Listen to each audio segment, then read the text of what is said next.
Muchas gracias por su compañía a esta que es la 142ª emisión de este programa desde el Congreso. 142 veces hemos estado con usted. Gracias por su atención, gracias por su preferencia. Y como hemos estado hablando en las semanas anteriores, este es el último de los programas en los cuales haremos una revisión de los momentos más importantes de esta 63ª legislatura en el año que ahora ha concluido y del cual le daremos a usted cuenta puntual de todos los trabajos que aquí se realizaron. A principios del año tuvimos oportunidad de que la Comisión de Asuntos Migratorios revisara los programas que se tienen desde la Secretaría de Gobernación y algunas otras dependencias para facilitar el regreso de los migrantes o de las personas que se van a trabajar a los Estados Unidos principalmente y vuelven con sus familias en la temporada vacacional.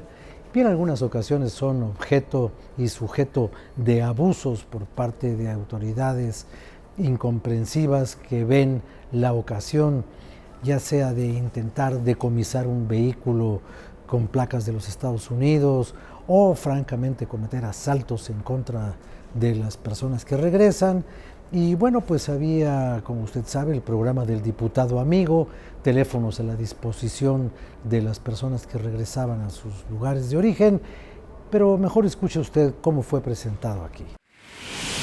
Es un tema sustantivo. A raíz del siglo pasado se ha recrudecido el tema de migración. Antes los países se consolidaban a través de migrantes, como Estados Unidos. Fue una nación que se construyó con la clase migrante de diversas nacionalidades. Hoy esto se ha recrudecido y por tanto hay que tener en cuenta que el tema de migración hay que sentirlo y atenderlo con un rostro humano, con un respeto irrestricto a los derechos de la persona, porque de otra manera estaríamos atentando, estaríamos extorsionando, estaríamos abusando de una condición de migrante, que por cierto, la ley de migración en este país es una ley de avanzada, es una ley donde no existe el concepto ilegal y mucho menos de delincuente. Migrante significa hermano, fraternidad, atención y derechos indispensables para las personas. Dar y proponer un enfoque humanista, una solución al problema migratorio que tenemos en nuestro país, que tenemos México como país expulsor de migrantes por razones económicas, receptor también de migrantes, y también es un país donde transitan otros migrantes hacia el país vecino. Bueno, efectivamente, en primer lugar hay que reconocer que la migración no necesariamente es voluntaria ni a veces satisfactoria.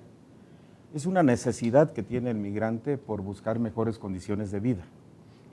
En el presente año, de julio 2014 a 2015, prácticamente hubo casi 100,000 detenciones por parte del Instituto Nacional de Migración. Y efectivamente, dentro de todo ese proceso, existen pues actuación de funcionarios, inclusive de delincuentes.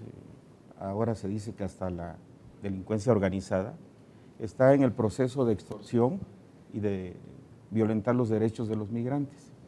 Para ello el PRD en breve presentará dos iniciativas. Una que tiene que ver con la ley para crear la Procuraduría Federal de Protección al Migrante, que le daría certeza y en el ánimo de abatir este tipo de circunstancias. Y por supuesto, estando en el extranjero, la iniciativa de ley federal de protección de los mexicanos en el exterior. Hoy en día ya tenemos más de 30 millones de paisanos en los Estados Unidos y sin duda necesita una legislación que proteja todas sus condiciones de migrantes. En la política nacional se ve mucho de ser farol de la calle, oscuridad de tu casa. Se espanta uno de los miles de muertos que hay afuera y no se está considerando lo que está pasando en México. También opinamos, el gobierno opina acerca de los derechos humanos en otros países, hasta llegar al punto de exigir que se respeten los derechos humanos, y no se está atendiendo a los derechos humanos aquí en México. Entonces, creo ahora, soy optimista en que esta legislatura que inicia, y especialmente en esta comisión, estamos entusiasmados en que poder cambiar las cosas, hacer un poquito, ya sea desde lo legislativo y también la participación que va a haber ahorita en esta época de tanto movimiento humano en el país. Muchas gracias. Por favor, diputado. Yo difiero un poco con lo que se menciona, que el programa no ha funcionado. Yo mencionaba al principio que surge en 1989 y siendo en el mes de diciembre de ese año cuando se implementa por primera vez y se ha ido perfeccionando. Creo que el día de hoy el hecho de que haya 21 secretarías y trabajando en el programa en apoyo para que nuestros connacionales reciban un trato justo en su tránsito por el país, creo que ha habido avances. Tal vez no son los resultados deseados, con limitaciones, pero creo que todo el tiempo los gobiernos en la República han puesto de su parte y se ha avanzado un poquito en el tema.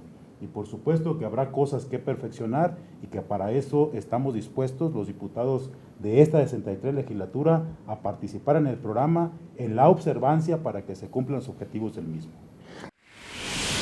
Entendemos que una cuestión es la frontera norte y otra es la frontera sur. La frontera sur siempre es amigable, ha sido detonante económico y turística. Pero el tema como fracción del Verde, presenté una iniciativa hablando del control migratorio acerca de la tarjeta visitante regional. Es una tarjeta que te permite por medio de migración estar dentro de los estados fronterizos por 3 días y es un detonante económico. La propuesta del Verde es que se amplíe a 10 días, porque en 3 días no te da tiempo de recorrer todos los estados del sur-sureste, ¿no? Y en esa medida es como también podemos ir midiendo cuántos amigos de Guatemala o de Belice van entrando a nuestra frontera sur. País de tránsito, únicamente. No se queda ni uno. Como país de destino es otro escenario. No se queda ni uno porque algunos se quedan en San Fernando. Se pueden quedar, pero Bueno, en se calidad quedaron. de qué se quedan. No sé. Pues en calidad de que no hay empleo para ellos, en calidad de que no traen una credencial que los identifique, en credencial de que esa gente está vulnerable a nuestro gobierno. Entonces, ¿qué está pasando? Es una crisis migratoria la que estamos viviendo Con también en nuestro 100,000 país. expulsados Así es. al año por las autoridades mexicanas que los echan para afuera, a 100,000 por año. Más o menos 10,000 al mes. Es lo que México expulsa, mientras Estados Unidos expulsa ¿cuántos billones Imagínense. de mexicanos? 1 millón de mexicanos al año. ¿Y por dónde los ¿no? expulsa? Por las fronteras de Tijuana, por las fronteras de Tamaulipas. ¿Y en qué se convierten esas gentes? La policía municipal de esos estados, de los municipios, inmediatamente los recoge en camionetas, los avientan como animales, porque no es por decir otra cosa, como animales, y les dan un trato inhumano. Los dejan sin comer 2, 3, 4 días hasta que ellos no definan de qué parte vienen y cuál fue el delito que cometieron. Porque la mayoría de ellos son personas que desgraciadamente cometieron un delito en Estados Unidos. Y no es el delito de estar sin documentos. Bueno, ya. Y obviamente este tema dio pie para que se revisara cuál es la condición de los mexicanos en el extranjero, tanto de los que salen para trabajar como de los que tienen allá intereses, los que quieren votar, los que quieren mantenerse cercanos al país en donde nacieron. Veamos. Nosotros en Baja California recibimos el 34% de deportaciones y sí es muy importante el tema de migración. La verdad me consta y me queda claro de cómo sufren muchos de nuestros paisanos, nuestros connacionales, tanto en Estados Unidos como en las mismas zonas fronterizas cuando son repatriados. Lo vivimos día a día. Solamente en lo que va del año en Baja California hemos recibido 56,000 personas deportadas de Estados Unidos y siempre pues prácticamente Baja California es un lugar donde llegan muchos migrantes con la intención de cruzar hacia Estados Unidos. Y sí, me queda muy claro y nos queda muy claros a todos que es por muchos de las personas que van del interior del país, en busca de un mejor estilo de vida, lo hacen por eso mismo, porque quieren un mejor estilo de vida para su familia, para ellos mismos, salir adelante debido a la falta de oportunidades que en México no se ven claro para ellos. irme a la parte social y profundizar un poco en de dónde nace el fenómeno de la migración. ¿Por qué un ser humano sale de un país arriesgando su vida para encontrar una oportunidad, una calidad de vida superior y un empleo digno, donde un sueldo pueda alimentar a sus hijos y a su familia? Yo creo que el problema del asunto de la migración, justamente en Tapachula, hace como 3 años tuve la oportunidad de estar allá y vi que por 5 pesos te cruzan en la balsita. ¿Por qué las personas dejan su hogar, dejan su país y se exponen a estos actos de racismo, a estos actos que estamos viendo ahorita del candidato que estamos hablando, de Donald Trump, que trae estas ideas muy extremistas de expulsar a los migrantes, de expulsar a los mexicanos?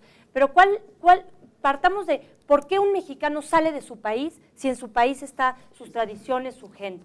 Yo creo que es muy importante verlo en la parte social. ¿Cómo vamos a dar oportunidades a las personas que están en México para que no tengan que salir de su país? Entonces, hablando de esa parte, ¿cómo vamos a mejorar el empleo, la calidad, los estudios? Hay muchos jóvenes, estamos viendo que ya los migrantes no solamente son personas adultas, sino jóvenes de 10, 14 años que ya se suben a la bestia para tener una oportunidad mejor de empleo y de vida.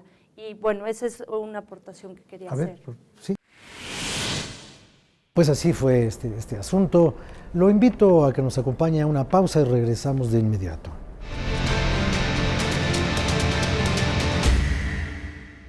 El Centro de Estudios Sociales y de Opinión Pública de la Cámara de Diputados invita al 6º Premio Nacional de Investigación Social y de Opinión Pública. Los ganadores recibirán una bolsa de 275,000 pesos a repartir y la publicación de sus trabajos. Los proyectos se recibirán hasta el 31 de agosto. Infórmese en www.diputados.gov.mx/CESOP o al teléfono 5036-0000, extensión 58232. Cámara de Diputados, 63ª Legislatura.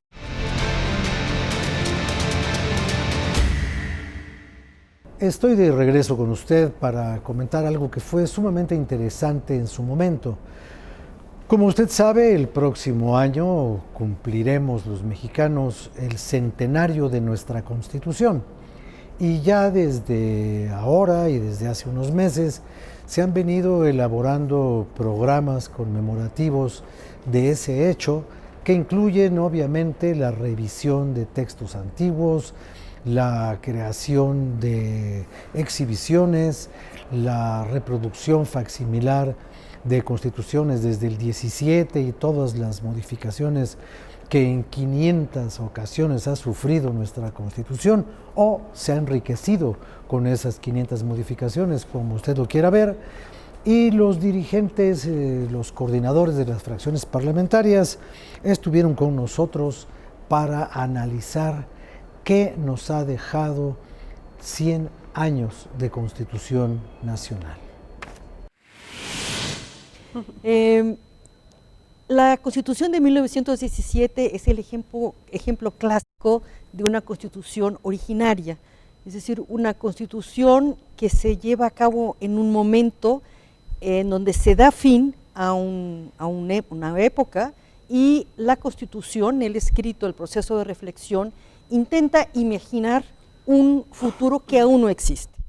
Esta Constitución, quizás por esa razón, porque es una Constitución que viene de un movimiento revolucionario que rompe el orden establecido, tiene una serie de derechos muy importantes que concede en el texto original, reconoce en el texto de las reformas del artículo primero, las reformas recientes, que no son exigibles. Es decir, la Constitución es un gran sueño, pero carece de exigibilidad de los derechos que reconoce. A nosotros nos parece que el cuarto de máquinas de la Constitución está oxidado y que el próximo aniversario, el centenario, es la ocasión propicia para una reflexión profunda nacional sobre la necesidad de renovar ese cuarto de máquinas. Por favor, diputado. Gracias, soy César Camacho del PRI del Estado de México.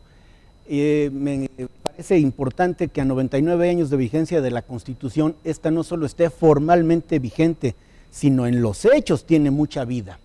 La Constitución no solo tiene principios, valores, aspiraciones, la Constitución tiene herramientas que le permiten a las mujeres no solo votar y ser votadas, lo cual no habría ocurrido si la Constitución se mantuviera la de 1917, y me parece que esto es extraordinario. La Constitución se ha reformado tantas veces como ha sido necesario para que no sea un referente que nos obliga a ver para atrás, sino que nos permite ver hacia adelante.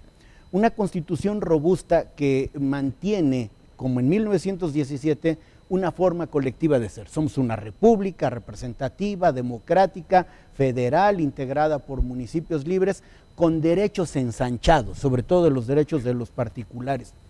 A mí me parece que ha sido afortunado cambiar la Constitución para no cambiar de Constitución. Los que amamos el derecho es un tema que sin duda alguna nos da sustento.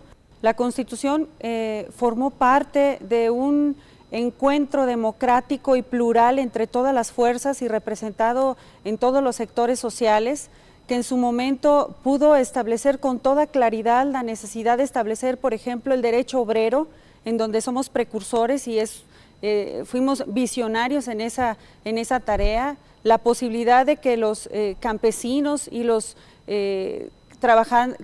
quienes trabajaban la tierra pudieran contar con una herramienta jurídica que les permitiera distribuir de una manera más equitativa y justa ese derecho, los derechos fundamentales, es decir, en 136 artículos, 29 que forman parte de su parte dogmática y posterior, con posterioridad de la parte orgánica, se establece con claridad la visión de un Estado mexicano fuerte, consolidado con sus instituciones, y sin duda alguna la Constitución forma parte fundamental de la vida de los mexicanos, que estamos obligadas a hacerlo vigente todos los días. Más allá, si me permites, Rafael, de la estructura que contienen los 9 títulos que están establecidos en la Constitución, de lo que se trata es de seguir garantizando en el espíritu los derechos y las garantías individuales. A los jóvenes que nos están viendo, que tengan la seguridad de que va a seguir habiendo libertad de expresión y que en esta nueva realidad que tenemos, como por ejemplo son las redes sociales, que se va a poder establecer que siga siendo esta la plaza pública en nuestro país el día de hoy. Uno de los grandes problemas que tenemos con una Constitución tan grande como la que hoy está vigente en nuestro país, es que hay demasiadas disposiciones reglamentarias. Sí. Hay demasiados programas de gobierno en el propio texto de la Constitución. Lo primero que tiene que ser una Constitución es una ley. La Constitución tiene que impulsar una cultura de la legalidad, que todos respetemos, y evidentemente tiene que estar mezclada con las aspiraciones que nosotros tenemos como país. Vale señalar, y hay que decirlo, la Constitución de los Estados Unidos, lo digo con todo respeto, diputada, ha sufrido muy pocas enmiendas, porque la Constitución en ese sistema constitucional es enmendada cada año por la Suprema Corte de Justicia. Los casos que se dan en este sistema legal, completamente distinto al nuestro, provocan una gran dinámica a la vida social de los Estados Unidos. En nuestro sistema hemos intentado aplicar esa dinámica social en el propio texto constitucional. No es comparable el sistema y la historia constitucional de los Estados Unidos con la historia constitucional de nuestro país. Hoy yo creo que nuestra aspiración debe ser un texto constitucional sólido, que no sea repetitivo, que quite muchas disposiciones reglamentarias y que sobre todo se convierta en la ley básica y fundamental de nuestro país. La Constitución se forma como una norma, la regla, para articular el Estado. Hoy hay que decirlo con todas sus letras. Las múltiples reformas que se han llevado a cabo han desarticulado al Estado. Lo acabas de mencionar, los tratados internacionales. Nos ponen por encima de la propia Constitución tratados internacionales. Y vuelvo a la reforma energética. En la reforma energética fue tan absurdo el cambio que quien venga a explorar o explotar va a tener, para cualquier queja, que ir a tribunales internacionales. No es aquí, no es la Constitución. Y eso lo dice una reforma que se aprobó hace 1 año, hace 2 años. Esta misma reforma habla de desarticular la tenencia de la tierra. Si una persona quiere ir a explorar porque sabe que ahí hay gas o petróleo y tiene el permiso de la Comisión Nacional de Hidrocarburos, va a pasar por encima del dueño. Se va a tener que poner de acuerdo, va a tenerle que pagar. Si el dueño no quiere, va a entrar un tribunal agrario. Para eso se hizo la Constitución del 17, garantizar el Estado, garantizar derechos humanos. Hoy, con tantos cambios de reforma, con esta evolución para proyectarnos en lo internacional, hemos sacrificado lo nacional. A eso me refería con la soberanía. Sí cabe la pena analizar y decir qué hemos hecho con nuestra Constitución, con la base, con la norma, con la regla que nos sirvió en un siglo transitar. ¿Qué hemos hecho? Ponerla al servicio, incluso por abajo de tratados internacionales. Sí hay una desarticulación del Estado. Bueno, pues muy interesantes todos los coordinadores parlamentarios y vamos ahora a un corte comercial y regresamos después a escuchar la crónica de don Miguel Reyes Razo.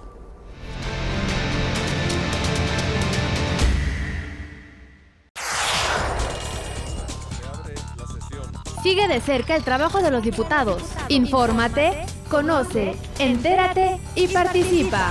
Toda la Cámara en todas las redes. Sesiones en vivo, Facebook, comisiones, eventos, Twitter y noticias. Videos, YouTube, imágenes, Flickr, podcast, SoundCloud.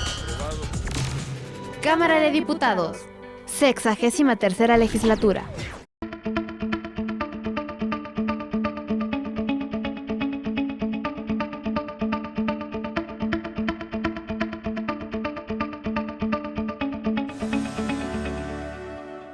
Pues estamos en las vísperas de festejar, de vivir, de conocer y de imbuirnos y empaparnos de la Constitución de 1917.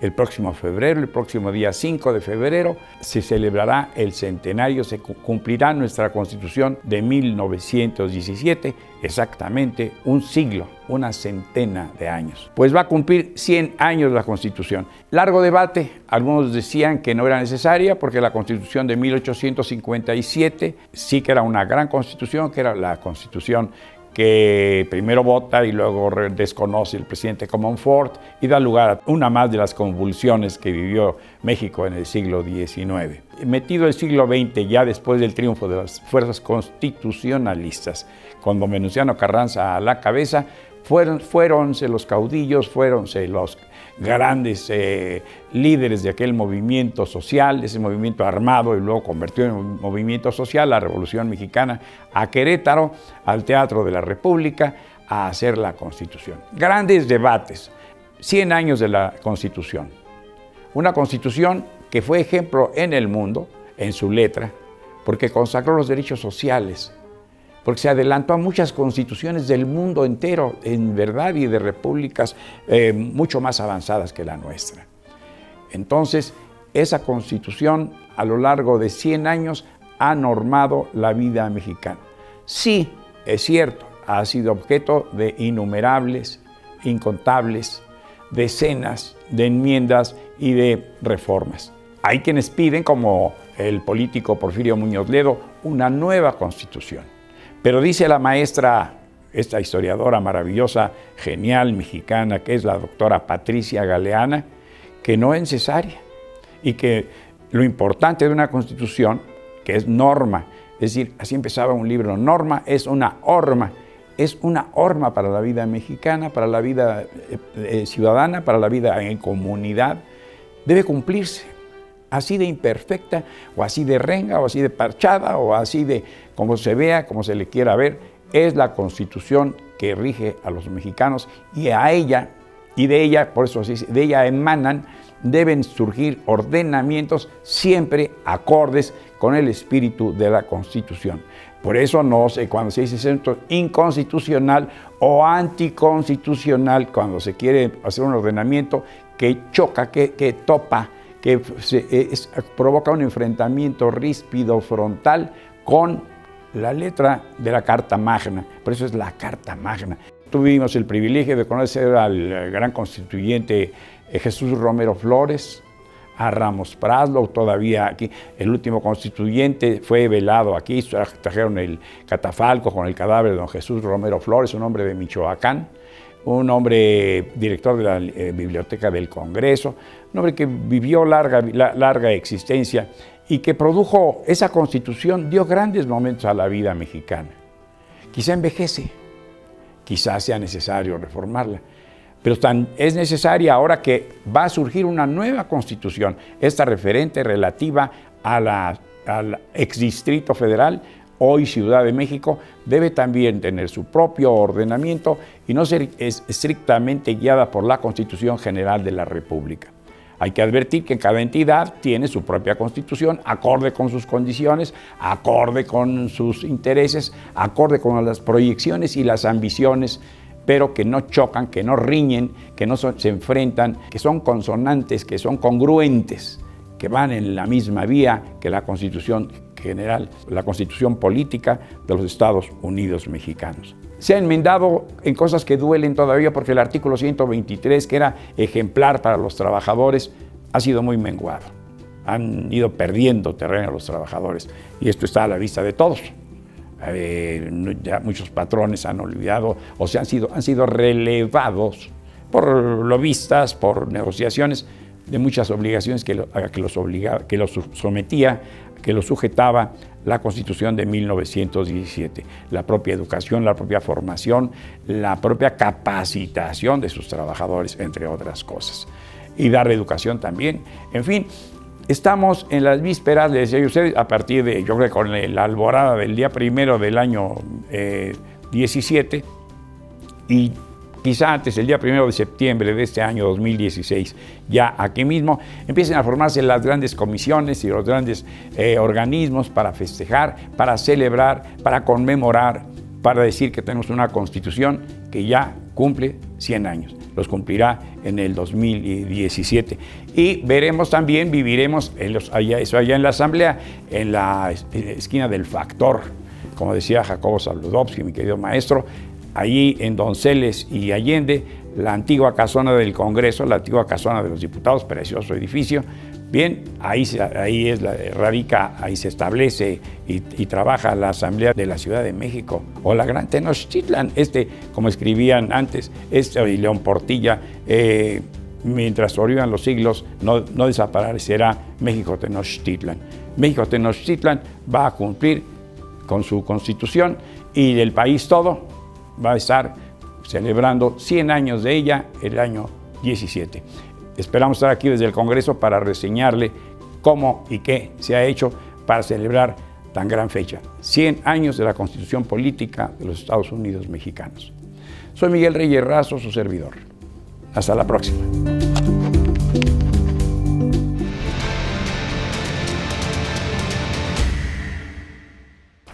Gracias, Miguel, muchas gracias por la crónica con la que cada semana enriqueces el contenido de estas emisiones.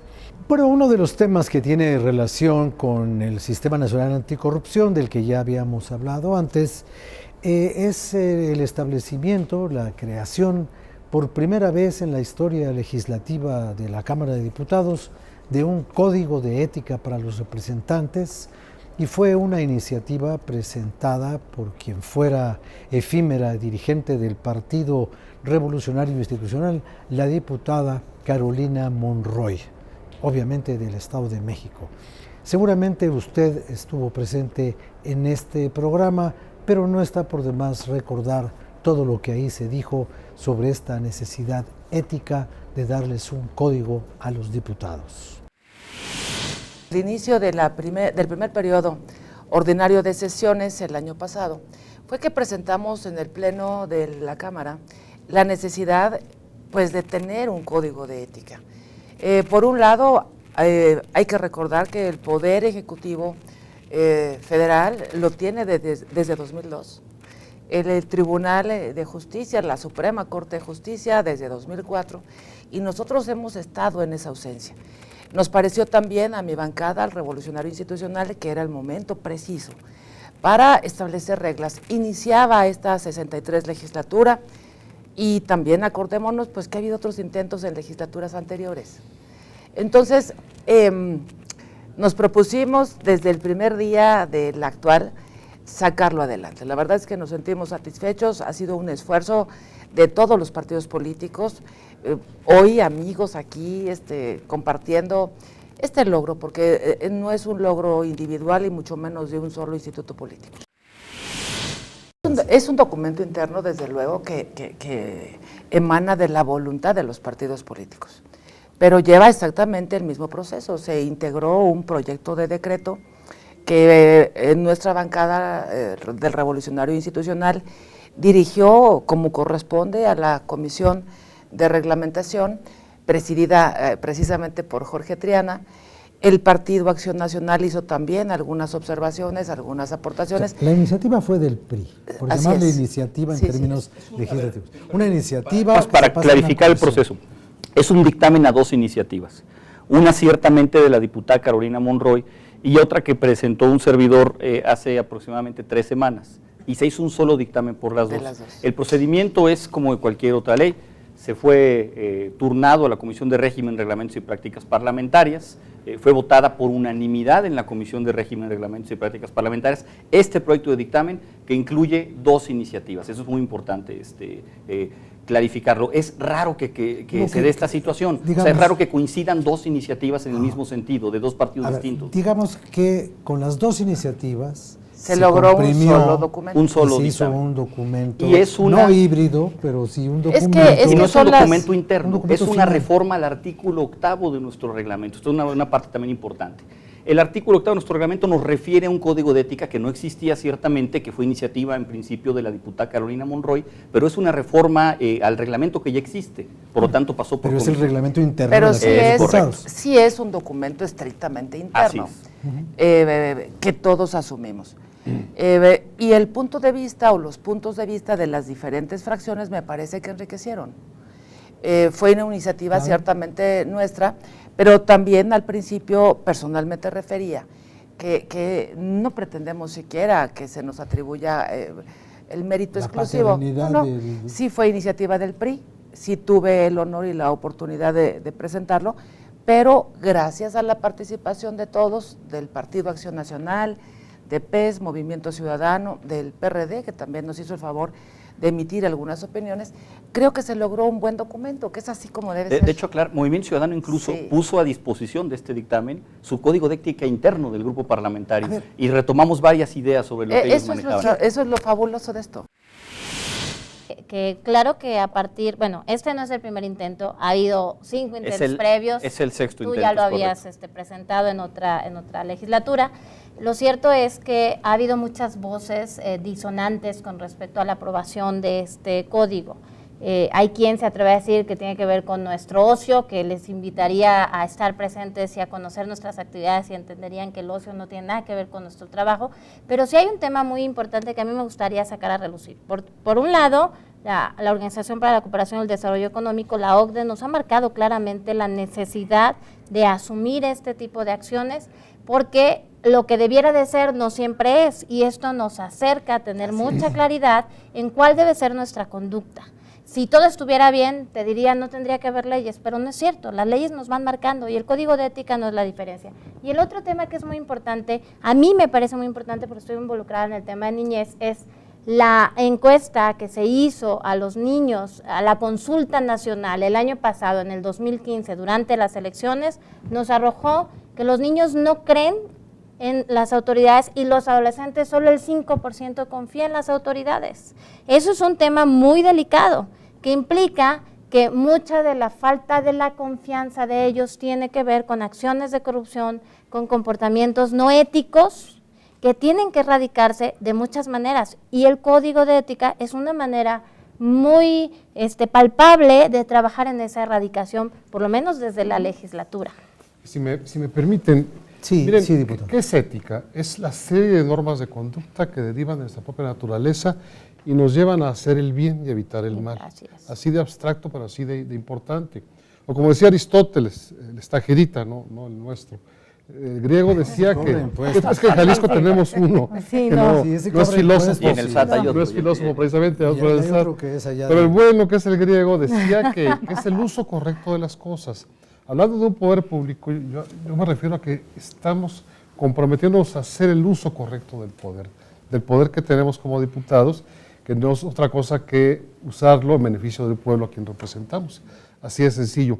Yo agregaría que idealmente, y debo decir que me sumé con entusiasmo a la iniciativa del Código de Ética y aporté el que hicimos en nuestra fracción. A pesar de ese entusiasmo, apoyo, debo decir que idealmente no debería existir, debería ser suficiente la ley vigente para que los diputados cumpliésemos a cabalidad nuestro trabajo. La realidad es que a lo largo de los trienios, diputados de todos los orígenes partidistas, sin excepción, han incurrido en faltas a la verdad, en faltas a la honestidad, en peculado, en tráfico de influencias, de tal manera que los diferentes partidos vimos ahora el momento de reafirmar nuestro compromiso con las buenas prácticas parlamentarias. Ha habido casos de contrabando. De armas, o de consumo de alcohol atroz. adentro de la sala. Claro. De personas, dicen- es el tipo de cosas que me parecen francamente surrealistas. Dicen que un día metieron a un cuate en una cajuela de un coche. Sí, claro. Así es. Y luego entraron a caballo. Entraron a No, caballo. pero ese no era diputado, era un Bueno, un diputado siempre en una la gente, motocicleta, ¿te acuerdas? la gente está desesperada. Claro. Se metió hasta la sala. Pues, desde luego. Se quedó en el lobby. Yo los recuerdo las imágenes en la televisión. Fíjate, ahora que hablamos de las imágenes en televisión, ¿qué busca el Código de Ética? Evitar esos espectáculos. Son muy Que lamentables. denigran a nuestra institución. ¿Sabes qué, Nora? Nora, la sociedad supone que a eso nos dedicamos. Porque además estamos aquí en una actitud absolutamente protagónica, absurda, buscando que algún noticiero de orden nacional nos descubra y nos ponga en las mangas del chaleco, y entonces nos dedicamos a decir barbaridades. ¿Cómo venimos a utilizar ese vocabulario y ese lenguaje en una institución tan importante como esta? En diciembre nos aventaron, ¿se acuerdan? Monedas de chocolate. Ese vocabulario vulgar, corriente, soez, es el tipo de cosas que debe desaparecer de la Cámara. Claro, y quienes ven todo eso presuponen que a la eso nos cultura, dedicamos. que el conocimiento, que el Aquí trabajo cabe de los aclarar un legisladores punto es que me parece trascendental. El Código de Ética es extraterritorial. Nosotros llevamos la investidura de legisladores a nuestros distritos, a nuestros estados. También se van a calificar nuestras conductas fuera del recinto, nuestro comportamiento. Un diputado que es sorprendido en la vía pública en estado inconveniente por ingerir bebidas alcohólicas, que charolea, el clásico charoleo, para no caer ahí en los separos, en el torito, etcétera, podrá ser denunciado por cualquier ciudadano de su distrito, de otro distrito, por algún otro diputado, ante la mesa directiva. Hay todo un procedimiento con un comité de ética que se va a formar para poder hacer algún tipo de sanción al respecto, y manejamos 3 sanciones. Regresamos rápidamente con usted.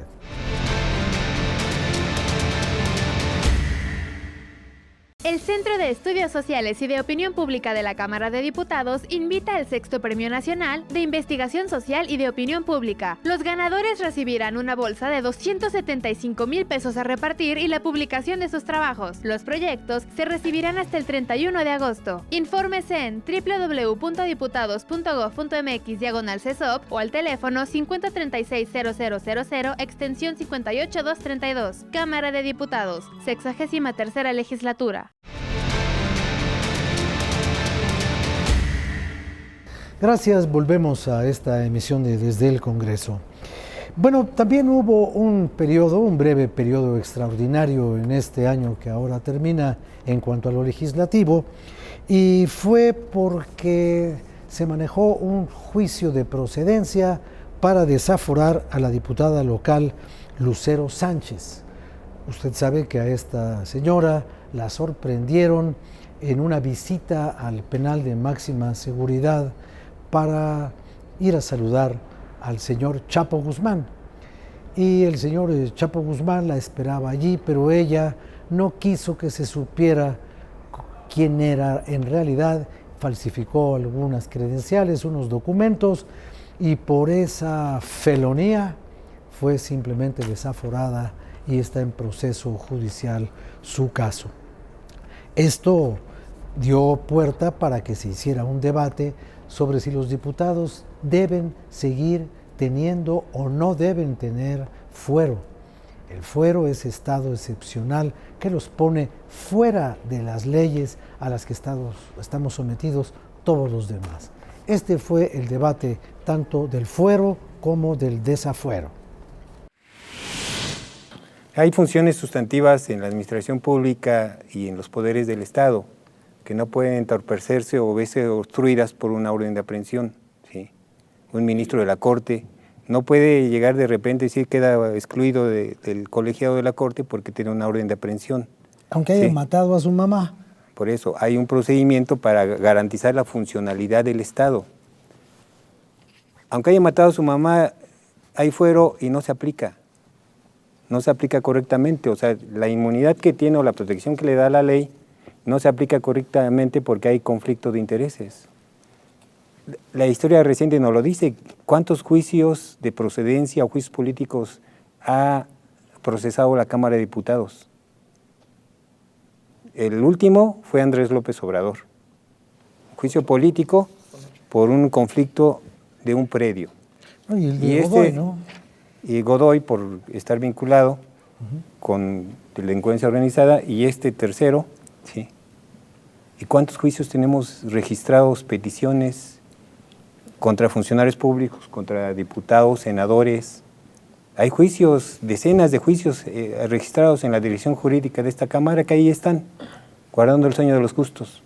Conflicto político, interés político. Cuando hay voluntad política de aplicar la ley, se aplica.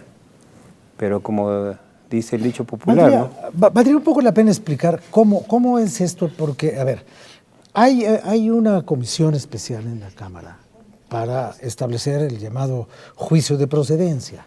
O sea, si procede o no procede retirarle la protección del fuero parlamentario a una persona que ha sido acusada de algo. Y entonces se le juzga y se decide que sí o que no. Pero eso quizás el público en términos generales no conozca bien cuáles son los caminos para que esto cambie. Son dos cosas distintas. Una cosa es el juicio político y otra cosa es el poder quitarle el fuero a alguien para que pueda ser juzgado penalmente, que es el caso que nos ocupa. El caso que nos ocupa actualmente tiene que ver con la comisión de un delito, de una persona que tiene una protección, y lo que se busca es quitarle esa protección para que pueda tener un juzgamiento de carácter penal. Y ese juzgamiento de carácter penal no lo hace la Cámara de Diputados. Nosotros vamos a poner a disposición de otro ente para que éste emita la pena privativa o la pena corporal necesaria por el delito que se cometió. Y otra cosa es el juicio político, en el cual sí existe una subcomisión especial de la Cámara de Diputados que tendrá que analizar más de 300 juicios políticos que existen en la historia de la Cámara para poder determinar una sanción que sí emite la Cámara de Diputados junto con el Senado de la República, para poder sancionar, inhabilitar o aplicar sanciones de carácter administrativo a aquellas personas que han cometido un hecho o acto de acuerdo a lo que establece la Ley de Responsabilidades de los Servidores Públicos. Nosotros nos movemos entre el artículo 109, 110, 111 constitucional y entre lo que dispone la Ley de Responsabilidades de los Servidores Públicos. Ese es el marco pues, de acción, como lo decía ahorita Hernán, en el cual nos estamos moviendo para poder desarrollar esta tarea. Han sido 8 juicios o sanciones para quitar el fuero los que se han presentado a lo largo de la historia que tenemos. El de José López Portillo y Rojas, acusado de fraude y de apoyar al general Bernardo Reyes en 1909. Bueno, o a lo mejor por apoyar a Bernardo Reyes lo acusaron de fraude. Exactamente, entonces esa parte es la que hay que cuidar. Ningún código dice que apoyar a alguien políticamente es un delito, ¿no? Exactamente, esa parte es la que tenemos que cuidar en cuanto a por qué y para qué vamos a utilizar el poder generar un parámetro de cuidado del tema del fuero. El diputado Romero señalaba la parte, digamos, noble, positiva del fuero. Sin embargo, utilizando, así es, para la libertad de expresiones, las opiniones, en contra sobre todo de los que dirigen este país. Sin embargo, la otra parte, utilizando tu figura de los piratas, pues hay muchos piratas, más de 350 expedientes que desde el 2003 por lo menos no se han revisado porque no se había instalado la subcomisión de examen previo, que es la que revisa si procede o no el inicio del juicio político. Ya está instalada, pero son... Perdón, diputado, pero esa comisión nadie le entra. De hecho, exigimos y logramos que se instalara. Y dijo, sí, cómo no. Sí, cómo no. Y 3 años después dijo, pues no se instaló. Es una triste historia porque se instaló la última en 2003 y no funcionó. No revisó un solo expediente. Nosotros tenemos al menos la voluntad de iniciarlo. Ya se instaló la subcomisión. Espero que se puedan revisar porque hay muchos expedientes ahí que huelen a impunidad. Quitar el famoso fuero no acaba con la corrupción. El problema es la corrupción, la impunidad que generan las instituciones. Aquí actuamos con la diputada porque hay una solicitud del Ministerio Público. Es una autoridad distinta a los diputados. En el caso del juicio político, ahí están las solicitudes. No se actúa porque hay un juego político. La comisión tiene que tener un cierto número de integrantes, tienen que tomar el acuerdo para iniciar la implementación del juicio político. Si hay conflicto de intereses aquí, porque el que van a procesar o el que está señalado como responsable es de mi partido, yo no lo voy a empujar. Tenemos que revisar cómo funcionan y cómo transparentamos estos procedimientos en los cuales la objetividad, la imparcialidad y la legalidad prevalezcan sobre cualquier interés. Hay denuncias públicas, Casa Blanca, todo lo OHL. Es público y notorio que en nuestro país la corrupción sigue, no hay sanción, ni administrativa ni política. La cuestión no son las instituciones, sino los operadores de estas instituciones. Sí, diputado, por favor. Precisamente al inicio del programa hacía la distinción de las figuras. En tanto al fuero como tal, pues al momento de abordarse tendría que ser parejo y para todos, incluido al presidente de la República y todos aquellos que pudiéramos ostentar ello. Porque si es iguales, pues que no sean unos más iguales que otros. Y hay una iniciativa que se presentó en el Senado en el 2011, que se aprueba como minuta, llega aquí en el 2013, se aprueba también en la Cámara de Diputados, regresa al Senado con algunas observaciones y es donde ha quedado empantanado. Entonces, incluso hasta el propio Montesquieu señalaba que la ley tendría que ser tan igual como la muerte, que tiene que ser igual para todos. O como la vida, pues, para que no se oiga tan Él lo feo. señalaba como la muerte y para citarlo pues tendríamos que mencionarlo tal y como lo refería. Creamos también una nueva infraestructura institucional, por ejemplo, un fiscal anticorrupción completamente independiente, autónomo de los poderes. Mejor pedirle cuentas al actual fiscal. Ni siquiera nombrado por el propio Congreso para que pueda tener una autonomía absoluta. Eso sería lo más importante. Además, en este asunto de los privilegios, siempre son las clases políticas conservadoras quienes tratan de guardar el status quo. Está más claro, esta es la historia constitucional de nuestro país. A grito de religión y fuero, se trataron de mantener los privilegios. Hoy hay un montón de cosas que no se quieren quitar los privilegios que tiene la clase política cuando los mexicanos claramente estamos diciendo, ya basta de eso, necesitamos igualdad ante la ley. Por eso que el Partido de Encuentro Social absolutamente está por la eliminación del fuero, para que todo el mundo seamos iguales ante la ley. Hace falta una cultura de la legalidad donde todos respetemos la ley. Pongo este ejemplo.